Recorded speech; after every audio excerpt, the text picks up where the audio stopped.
ज्ञानवापी मस्जिद के अंदर का एक्सक्लूसिव वीडियो सामने आया। सर्वे के वीडियो में फव्वारा नहीं शिवलिंग ही दिखा। वजूखाने का पानी सूखने के बाद शिवलिंग का आकार बिल्कुल साफ नजर आया। हिंदू पक्ष ने शिवलिंग से छेड़छाड़ करने का लगाया आरोप। वीडियो में ज्ञानवापी की दीवारों पर कई तरह के प्रतीक चिन्ह दिखे, त्रिशूल और कलाकृतियां दिखी। ज्ञानवापी मामले पर वाराणसी जिला कोर्ट में 4 जुलाई को अगली सुनवाई। वर्शिप एक्ट खारिज करने की मांग कर रहा है मुस्लिम पक्ष। हिंदू पक्ष के वकील का दावा, मंदिर तोड़कर मस्जिद बनाई गई, कोर्ट रास्ता निकाले या संसद कानून बनाए। किरण सिंह बिसेन की याचिका पर वाराणसी का फास्ट ट्रैक कोर्ट में 8 जुलाई को सुनवाई। मुस्लिम पक्ष को जवाब दाखिल करने का समय दिया। फास्ट ट्रैक कोर्ट में दायर याचिका में ज्ञानवापी में शिवलिंग की पूजा और मुसलमानों की एंट्री बैन करने की मांग की गई। कमीशन की कार्यवाही की फोटोग्राफी रिपोर्ट लेने के लिए दोनों पक्षों को अंडरटेकिंग देना पड़ा। वादी महिलाओं को सीडी मिली। श्री कृष्ण जन्मभूमि और शाही ईदगाह विवाद पर 1 जुलाई को अगली सुनवाई। हिंदू महासभा में मस्जिद में प्रवेश की मांगी है इजाजत। हिंदू महासभा ने 1 जून से 30 जून तक मस्जिद में प्रवेश की मांगी थी इजाजत। मस्जिद में मौजूद हिंदू धर्म चिन्हों को मिटाने की जताई थी आशंका। लखनऊ कोर्ट में टीले वाली मस्जिद पर मंगलवार को होगी सुनवाई। याचिका में लक्ष्मण टीले को तोड़कर मस्जिद बनाने की कही गई बात। सिद्धू मूसेवाला का 5 डॉक्टर्स की टीम ने किया पोस्टमार्टम। 2 घंटे तक चला पोस्टमार्टम। डेड बॉडी में गोलियों के 24 निशान मिले। मूसेवाला हत्याकांड में ताबड़तोड़ एक्शन। देहरादून से 6 लोग हिरासत में लिए गए। कनाडा में बैठे गोल्डी बराड ने ली थी हत्या की जिम्मेदारी। पंजाब के मोगा में ऑल्टो कार बरामद। वारदात को अंजाम देने के बाद इसी कार से भागे थे शूटर। उत्तराखंड एसटीएफ ने भी 2 गाड़ियां पकड़ी। मोगा पुलिस ने ऑल्टो कार से फिंगरप्रिंट्स लिए। कार से पानी की 2 बोतल और 1 गिलास भी बरामद किया गया है। हत्याकांड से जुड़ा नया सीसीटीवी आया सामने। 7 लोग मानसा के ढाबे पर नाश्ता करते दिखे। वीडियो में दिख रहे लोगों पर शक की सुई। सिद्धू मूसेवाला मर्डर केस की जांच करेंगे हाईकोर्ट के सिटिंग जज। मुख्यमंत्री भगवंत मान ने किया ऐलान। हाईकोर्ट की पंजाब सरकार को फटकार, पूछा सुरक्षा से संबंधित कागजात सार्वजनिक क्यों किए। मूसेवाला हत्याकांड में दर्ज एफआईआर में खुलासा, लॉरेंस बिश्नोई गैंग ने फिरौती के लिए कई बार किया था फोन। सिद्धू मूसेवाला के पिता बलकौर सिंह ने पंजाब के सीएम को लिखा खत। एनआईए और सीबीआई जांच की मांग की गई। मूसेवाला मर्डर केस की जांच तिहाड़ तक पहुंची। जेल में बंद गैंगस्टर लॉरेंस बिश्नोई, संपत नेहरा, जग्गू भगवानपुरिया की बैरक में सर्च किया गया। लॉरेंस बिश्नोई के वकील की हाईकोर्ट में याचिका, कहा पंजाब पुलिस की कस्टडी में लॉरेंस का हो सकता है एनकाउंटर। सिद्धू मूसेवाला की हत्या के बाद पंजाब में गैंगवार की आशंका। बम्बिहा गैंग ने बदला लेने की दी धमकी, कहा लॉरेंस गैंग से इसका हिसाब होगा। दविंदर बम्बिहा ने सोशल मीडिया पर कहा लॉरेंस और गोल्डी बराड ने मूसेवाला को मारकर गलत किया। मूसेवाला का किसी गैंगस्टर से नहीं था संबंध। पंजाब कांग्रेस अध्यक्ष अमरिंदर सिंह वारिंग ने मूसेवाला का नाम गैंगस्टर के साथ जोड़ने की निंदा की। कहा डीजीपी को माफी मांगनी चाहिए। डीजीपी वी के बावरा की सफाई, सिद्धू मूसेवाला का नाम कभी गैंगस्टर से नहीं जुड़ा। अकाली चीफ सुखबीर बादल ने पंजाब सरकार को तुरंत बर्खास्त करने की मांग की। सीएम पद पर रहने के लायक नहीं मान। केंद्रीय मंत्री मीनाक्षी लेखी का निशाना, जब से पंजाब में आम आदमी पार्टी की सरकार बनी 90 मर्डर हो चुके हैं। एनएसयूआई के प्रदेश अध्यक्ष अक्षय शर्मा को गोल्डी बराड का धमकी भरा फोन आया। फिरौती नहीं देने पर जान से मारने की धमकी। मनी लॉन्ड्रिंग केस में दिल्ली के स्वास्थ्य मंत्री सत्येंद्र जैन गिरफ्तार। ईडी ने किया गिरफ्तार। कोलकाता की एक कंपनी से जुड़े हवाला लेन देन के मामले में कार्रवाई। सत्येंद्र जैन की करोड़ों रुपए की संपत्ति हो चुकी है सीज। मनीष सिसोदिया ने सत्येंद्र जैन की गिरफ्तारी को हिमाचल चुनाव से जोड़ा। बीजेपी वहां हार रही। बीजेपी नेता तेजिंदर पाल सिंह बग्गा ने सत्येंद्र जैन को स्कैमस्टर बताया। 240 कंपनियां चलाने को लेकर सिसोदिया से मांगा जवाब। कपिल मिश्रा का केजरीवाल पर निशाना। सत्येंद्र जैन कठपुतली, असली अपराधी केजरीवाल। कुमार विश्वास ने कहा जिस केस में सत्येंद्र की गिरफ्तारी हुई उस पर पीएसी में मांगा था जवाब, तब मुझे रोका गया था। सिविल सर्विस 2021 का रिजल्ट घोषित। श्रुति शर्मा बनी टॉपर, अंकिता अग्रवाल दूसरे और गामिनी सिंगला तीसरे नंबर पर बनी। श्रुति शर्मा ने यूपी कैडर को पहली चॉइस बताया। शिक्षा के क्षेत्र में काम करने को बताई प्राथमिकता।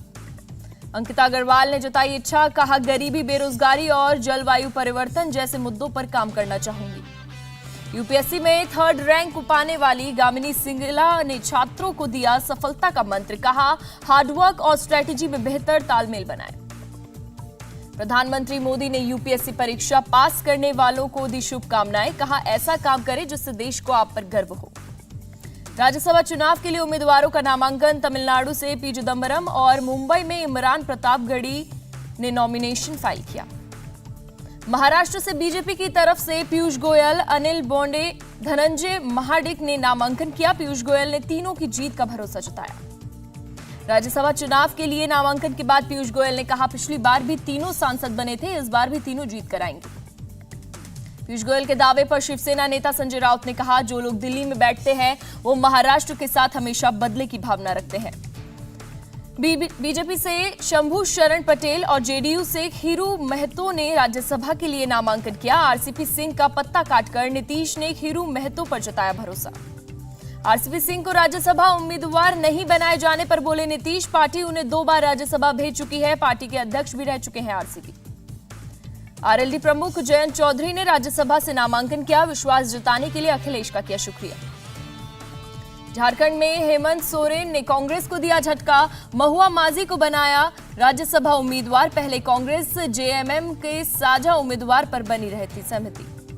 झारखंड में राज्यसभा सीट की मांग कर रही कांग्रेस जेएमएम से नाराज। हेमंत सोरेन ने कहा, घर में बर्तन होंगे तो टकराएंगे ही।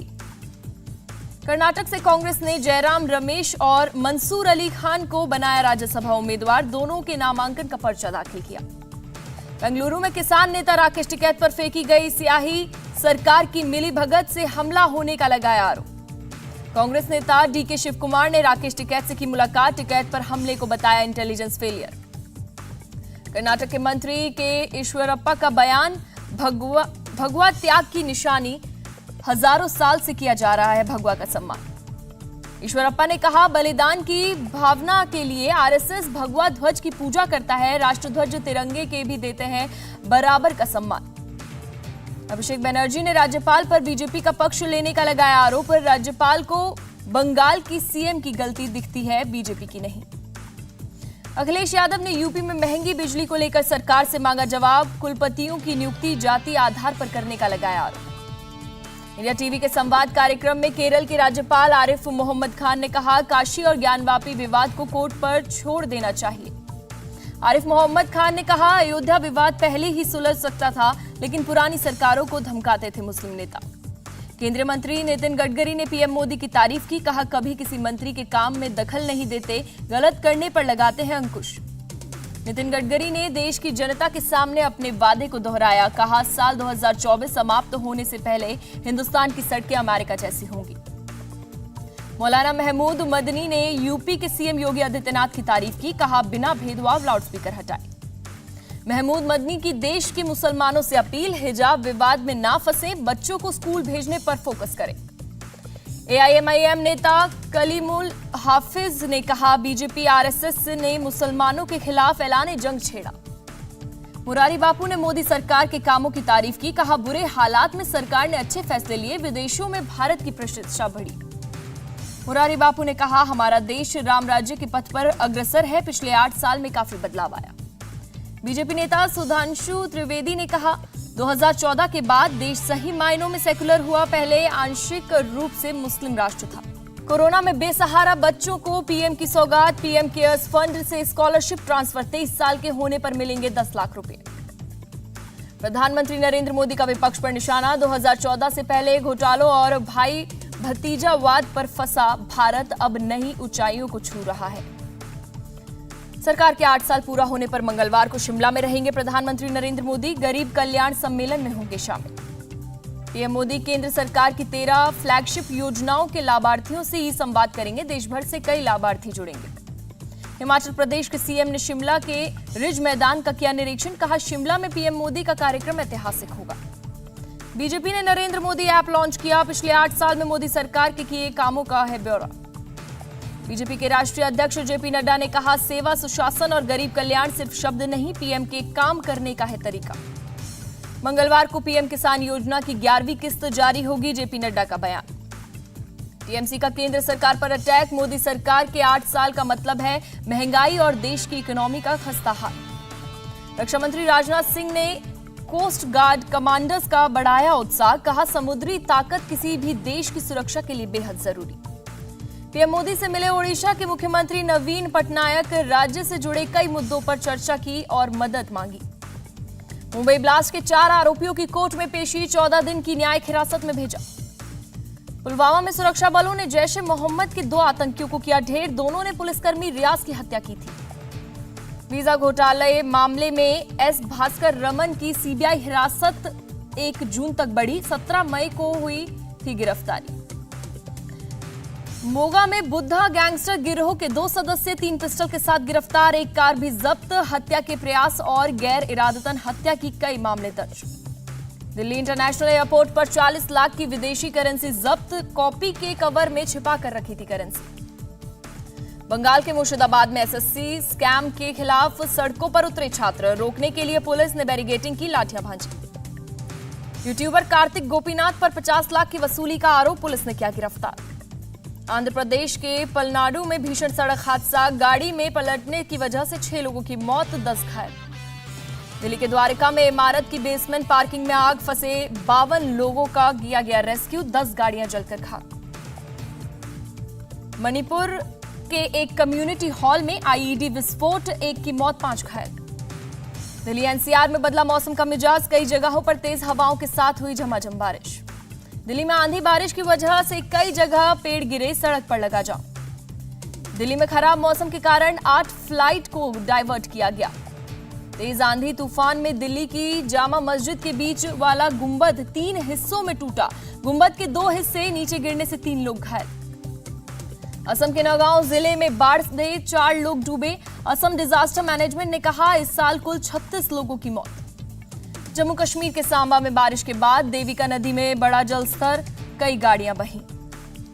देश में कोरोना के 2706 नए केस, एक्टिव मरीजों की कुल संख्या पहुंची 17,000 के पार। योगी सरकार का यूपी विधानसभा में बयान, कोरोना से कुल 23,512 लोगों की गई जान। नेपाल विमान हादसे में अब तक 16 लोगों के शव मिले, 14,500 फीट पर हुआ था हादसा। यूएस डॉलर के मुकाबले 4 पैसे मजबूत हुआ रुपया, $1 की कीमत 77 रुपये 54 पैसे।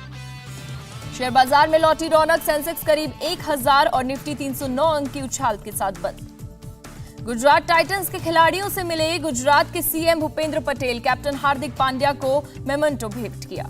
इंडिया टीवी हर वक्त हर जगह डाउनलोड करने के लिए सर्च करें India TV news Google play store या ऐप स्टोर पर।